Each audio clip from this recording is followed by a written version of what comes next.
Note d'Héloïse Alciona. Cette vidéo a été publiée par Maryse Varroux le 30 août 2023. Mais elle est toujours d'actualité au moment où je publie cette vidéo, en 2025, car les étortans se trouvent encore actuellement en orbite terrestre. Fin de la note. Bonjour à nouveau, merci de m'accompagner encore une fois dans une autre vidéo. J'espère que vous allez tous très bien. Je suis Maryse Varroux. Avant de poursuivre, je dois vous donner tout le contexte nécessaire de la façon suivante.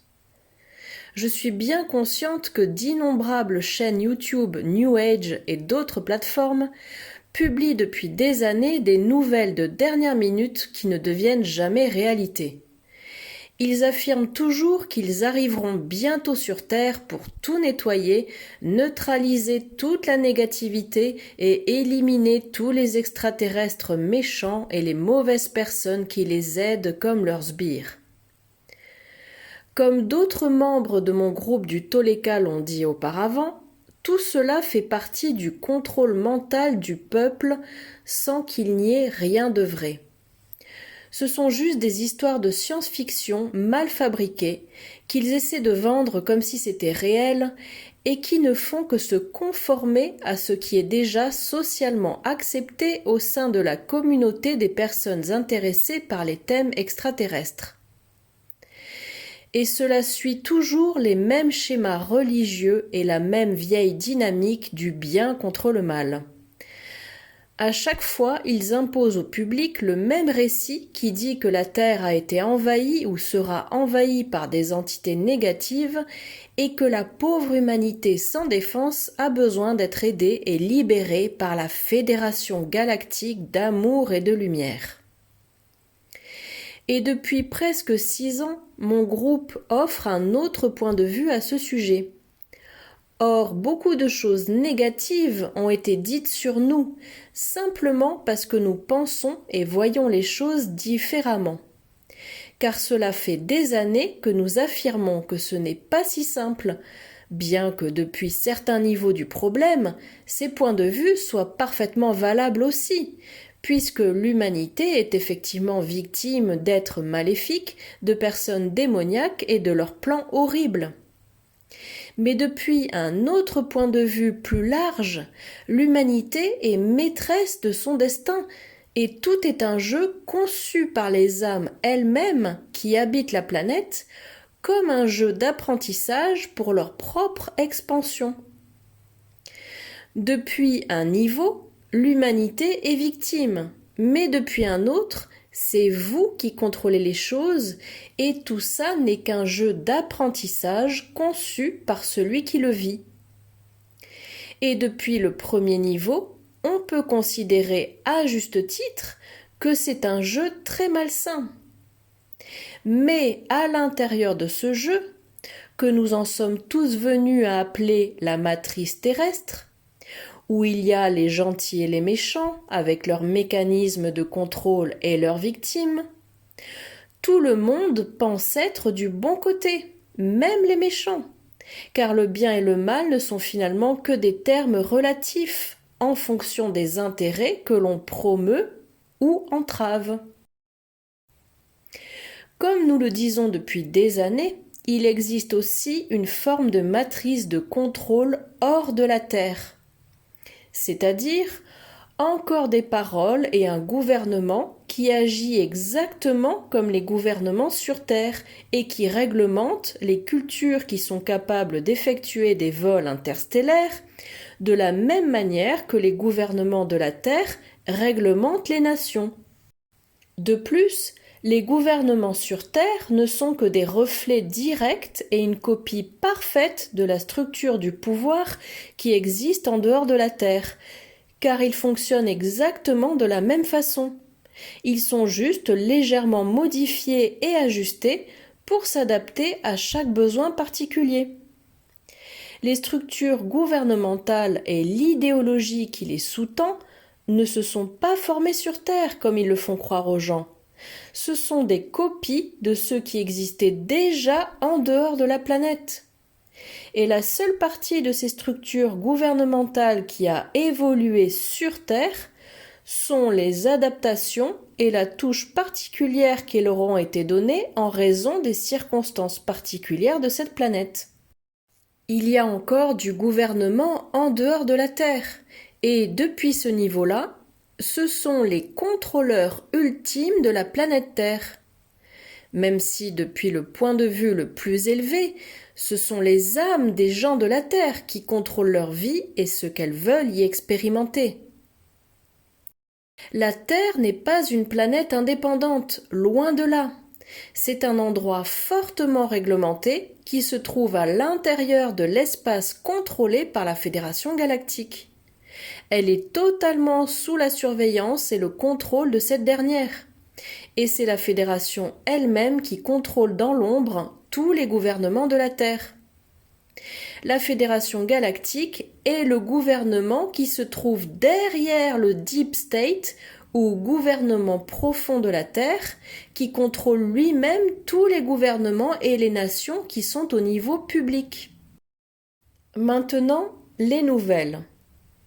Mon groupe a été informé par le siège local de la Fédération qui se trouve à bord du Viera, le vaisseau à biosphère andromédien stationné derrière la Lune, que fin décembre 2023 ou début janvier 2024, un détachement de représentants de la Fédération du niveau du cadran galactique arrivera au Viera pour une audience et un audit général à propos de tout ce qui concerne la Terre, c'est-à-dire comment les choses ont été gérées et comment leurs agendas se sont développés jusqu'à présent. Durant cet audit, il y aura des représentants de 3 races et groupes principaux de la Fédération. Les Centauriens, également connus sous le nom de Alphraciens, et les Andromédiens, qui seront tous les deux les hôtes du détachement des Étortans. Regardez ma vidéo sur les Étortans pour en savoir plus. Cet audit inclura le contrôle et l'examen de toutes les races stellaires de la Fédération qui ont quelque chose à voir avec la Terre et qui sont stationnées en orbite autour de la planète. Ils voudront savoir pourquoi chacune d'entre elles est ici et pour combien de temps. Ils surveilleront et scruteront également tous les gouvernements, leurs actions sur Terre et leurs agendas vis-à-vis de la société en général et de la population mondiale. Ce détachement de représentants de la Fédération galactique vient d'un niveau bien au-dessus de celui de Saturne, ces derniers étant ceux qui contrôlent toutes les affaires de la Fédération dans ce système solaire. C'est pourquoi on appelle ces représentants étortants Fédération de niveau cadran galactique, car ceux-là contrôlent tout le cadran galactique. La Fédération met toujours en avant l'idée que eux sont les gentils et qu'ils ne sont qu'amour et lumière. Mais comme nous l'expliquons depuis des années, ce n'est pas le cas. Les choses ne sont pas aussi simples, parce que même s'ils affirment ouvertement qu'ils protègent les intérêts de toutes les personnes au niveau de l'âme, apparemment, ils oublient que d'un point de vue expérientiel, tant que cette âme vit sur Terre, habitant un corps biologique, la souffrance est bien réelle. Et ils ne voient les choses que depuis la perspective de ce que veulent les âmes expansées de ces mêmes personnes incarnées, sans répondre aux besoins réels de ces personnes incarnées sur Terre. Ce n'est rien de moins que de la complicité criminelle, de l'abandon et de la pure cruauté envers ce niveau existentiel. Pour beaucoup d'entre vous, la visite de ces représentants supérieurs de la Fédération peut sembler être une bouffée d'air frais et une opportunité pour faire le ménage sur Terre, comme le dit l'expression. Car on peut supposer que ce groupe supérieur fera bouger les choses sur Terre en faveur du peuple, et de telle sorte que toute négativité pourrait être éliminée pour toujours, ou au moins diminuée substantiellement. Mais leur visite n'a rien de nouveau. C'est juste qu'elle n'a jamais été signalée auparavant. Apparemment, Personne avant moi n'en a parlé aux gens de la Terre sur aucune plateforme médiatique. Les Étortans visitent régulièrement le siège local de la Fédération depuis au moins des centaines d'années. Et ils s'y sont même rendus plus fréquemment au cours des 100 dernières années. Le siège local de la Fédération à bord du vaisseau à biosphère Viera étant celui qui est chargé de surveiller et de prendre en charge tout ce qui concerne spécifiquement la planète Terre. Historiquement, il visite toujours la Terre juste avant qu'un changement majeur ne se produise. Je dis cela par rapport aux dates d'événements que j'ai trouvées qui correspondent exactement au moment où ils sont venus rendre visite au siège local de la Fédération. Et à en juger par ces dates, je peux dire que ce n'est pas une bonne nouvelle. En se basant sur les dates de leur venue, jugez par vous-même. 1914, juste avant la Première Guerre mondiale. 1918, juste avant la première mise en scène du Coco. Note d'Héloïse Alciona, Marie fait ici référence à la grippe espagnole, également inventée et créée de toutes pièces par la cabale pour tester le peuple en prévision du Coco de 2020. Fin de la note. 1929, juste avant la crise financière de Wall Street. 1933, montée du fascisme en Allemagne. 1939, Deuxième Guerre mondiale. 1947, juste avant la création de l'État d'Israël en 1948, mais aussi avant la création de l'armée de l'air des États-Unis le 18 septembre 1947, qui est exactement la même date que celle de la création de la Central Intelligence Agency, CIA, et que celle de l'émergence de la guerre froide. C'était également proche du début des fondations de la guerre du Vietnam, qui a commencé par les Français en décembre 1946, guerre d'Indochine, ainsi que beaucoup d'autres choses qui sont reliées aux extraterrestres, comme l'accident de l'OVNI de Roswell au Nouveau-Mexique en juillet 1947. Note d'Héloïse Alciona, qui a permis aux reptiliens, en faisant de l'ingénierie inverse sur ce vaisseau, de démarrer les programmes spatiaux secrets, puis d'atteindre une technologie spatiale suffisamment élevée pour franchir les bandes de Van Allen et sortir de la Terre. Fin de la note. 1964, avant la guerre du Vietnam avec les États-Unis. 1973, crise pétrolière cette même année, puis démission du président des États-Unis Richard Nixon après le scandale du Watergate en 1974. 1985, les CD ont été introduits, le paquebot Titanic a été retrouvé, un tremblement de terre au Mexique a tué au moins 9000 personnes et Gorbatchev est devenu le leader soviétique. 1990, avant la première guerre du Golfe, c'est aussi au moment de la réunification de l'Allemagne et le début officiel du projet intitulé Génome humain. 2001, avant les attentats du 11 septembre 2001 à New York et le début de la Seconde Guerre du Golfe.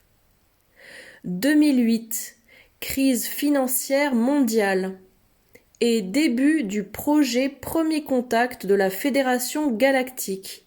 Note d'Héloïse Alciona, projet que la Fédération a biaisé dès le départ pour que ce soit un échec et qu'elle puisse déclarer officiellement en 2016 que l'humanité n'est pas encore prête à être contactée par des extraterrestres et donc que la Terre doit être encore maintenue isolée du reste de la galaxie. Fin de la note. 2012, supposément la fin du monde. 2019, juste avant la mise en scène du Coco. Et maintenant, leur prochaine visite est prévue pour fin décembre 2023 ou début janvier 2024. Chaque année, de nombreux événements se produisent et certains de ceux qui sont mentionnés ici peuvent être seulement des coïncidences. Cependant, la plupart de leurs visites ont bizarrement été à proximité d'événements importants qui ont eu lieu sur Terre, de sorte qu'un lien direct entre la présence de représentants supérieurs de la Fédération et ces événements ne peut être nié. Nous avons des raisons d'anticiper la réimposition du tissu qui couvre le visage l'hiver prochain, bien que j'espère me tromper, ainsi que les prémices de l'invasion de faux aliens qui aura peut-être lieu dans les années à venir, et beaucoup d'autres choses prévues par la Kabbale, en plus de ce qui est en train de se passer et qui suit son cours sur Terre en ce moment. Et un autre fait alarmant est que les étortants, bien qu'ils soient supposés être positifs, sont originaires d'Orion, et je me méfie beaucoup de quiconque venant des royaumes physiques existentiels de là-bas. On sait qu'il y a beaucoup de races de gris régressifs sur Orion, et le fait que les étortants fassent à la fois partie du Conseil d'Orion et de la Fédération galactique crée un lien entre cette dernière et Orion. Comme je l'ai mentionné dans ma vidéo sur les grilles d'Orion, qui inclut les étortants, ce sont des êtres logiques qui n'ont pas d'émotions, du moins pas comme nous les connaissons. Et ce n'est pas bon d'avoir des êtres qui ne travaillent que dans la logique pour gérer les affaires d'êtres qui sont fortement émotifs, comme le sont tous les êtres de la famille lyrienne, dont font partie les humains de la Terre. Jugez tout cela par vous-même. Je vous tiendrai tous informés autant que possible dès que j'en saurai plus sur ce qu'il se passe. Merci d'avoir regardé ma vidéo, de la liker et de vous abonner pour obtenir plus d'informations, et j'espère vous voir ici la prochaine fois. Avec beaucoup d'amour, votre amie Maryse Varou.